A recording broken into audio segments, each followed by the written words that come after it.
Pada chapter 4, ini adalah kelanjutan dari chapter 3, yakni chapter sebelumnya, masih berbicara mengenai data time series atau multivariate variable, analisis multivariate variable. Ini adalah kelanjutan dari analisis VAR, vector autoregressive. Dalam hal ini, kelanjutan dari VAR ini adalah analisis vector error correction model atau sering disingkat dengan VECM. Kenapa kemudian VECM ini kelanjutan dari VAR?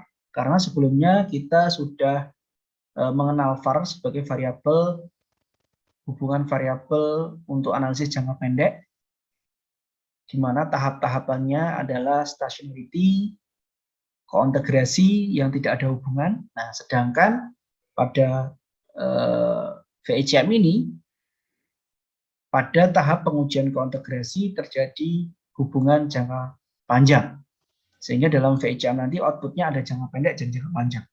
Kita masih menggunakan data yang sama dengan konsep data time series, makroekonomi, GDP, upah, consumption, investasi, dan pengangguran.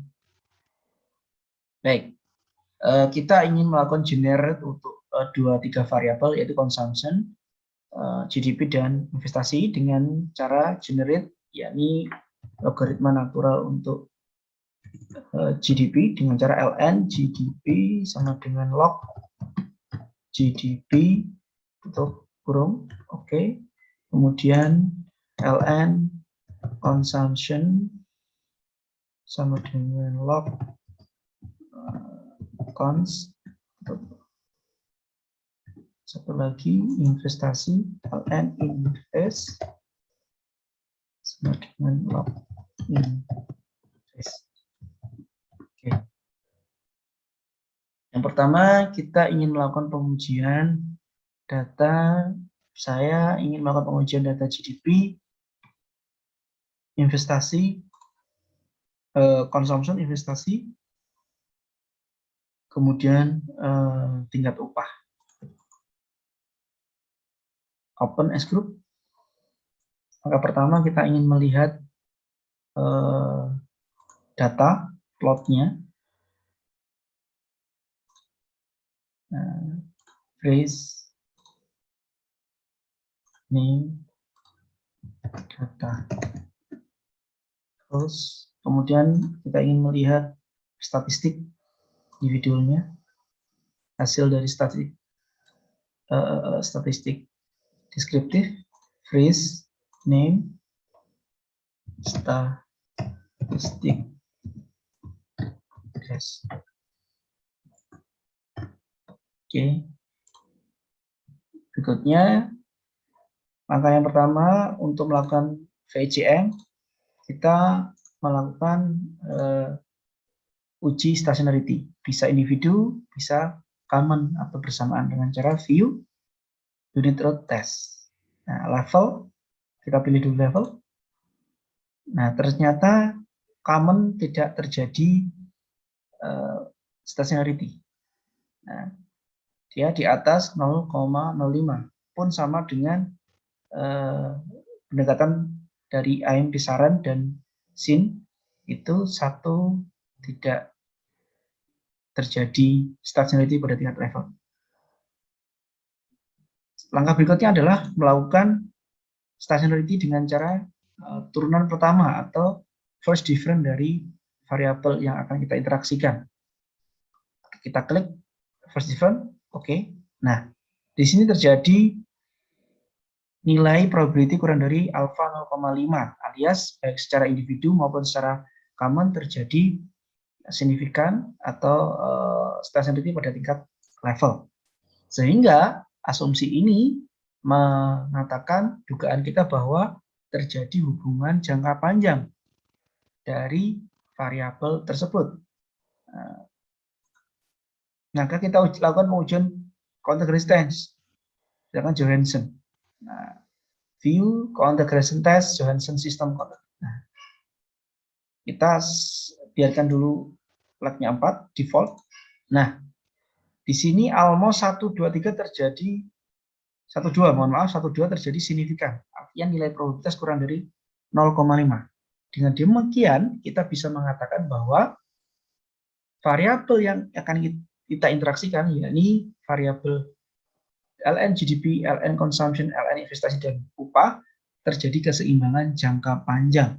Terbukti pada Atmos 1 dan Atmos 2 terjadi signifikansi kurang dari alfa 0,05 atau 5%. Nah, berarti stationarity pada tingkat pertama, first given, terjadi co-integration.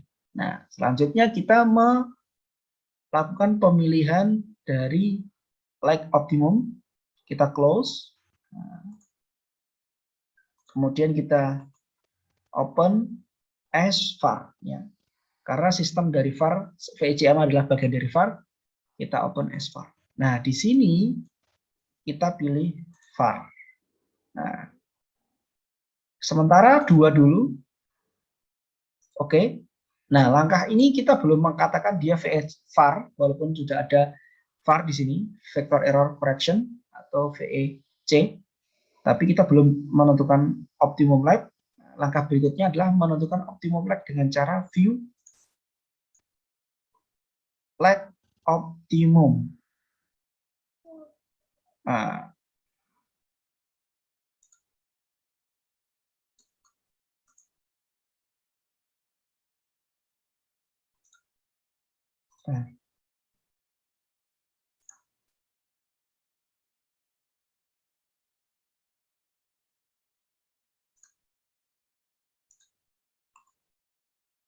this group view co-integration test. Oke, terjadi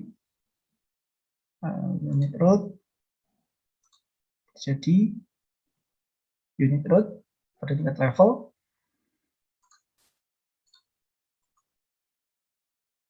var, kemudian ini mohon maaf ini masih var, optimum lag, mohon maaf nah ini kita default di sini, kemudian kita tentukan lagnya mana yang terbaik dilihat dari banyak signifikansinya.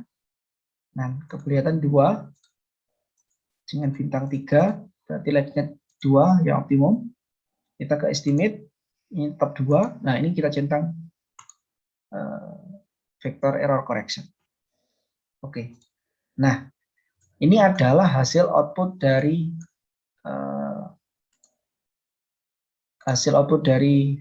var. Kita freeze, kita name, kita ganti VECM.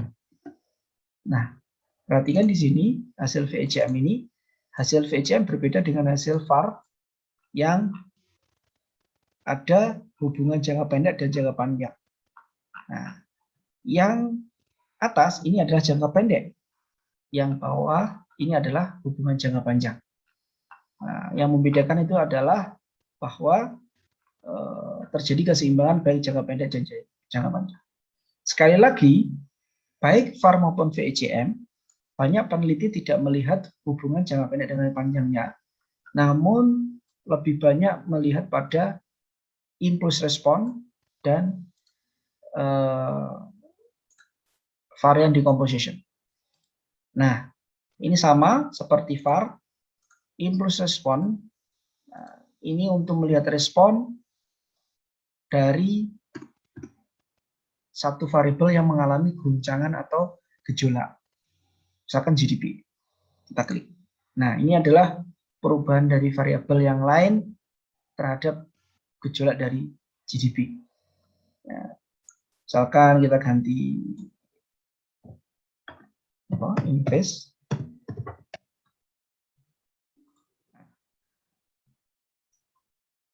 Perubahan variabel, gejolak variabel dari perubahan gejolak dari investasi. Misalkan respon GDP terhadap perubahan investasi.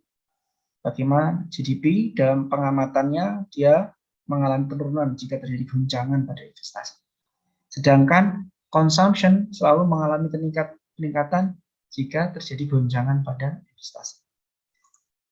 Varian decomposition. Nah, ini adalah kontribusi share dari setiap variabel dari setiap periode pengamatan. Misalkan GDP, consumption investasi upah, GDP mengalami penurunan angkanya dari pengamatan 100% dari periode pertama sampai periode kedua mengalami penurunan 95%, di akhir periode ke-10 95%, dan kontribusi itu di-share di beberapa variabel ketiganya. Yang paling dominan terlihat adalah investasi. Begitu untuk data decomposition untuk consumption.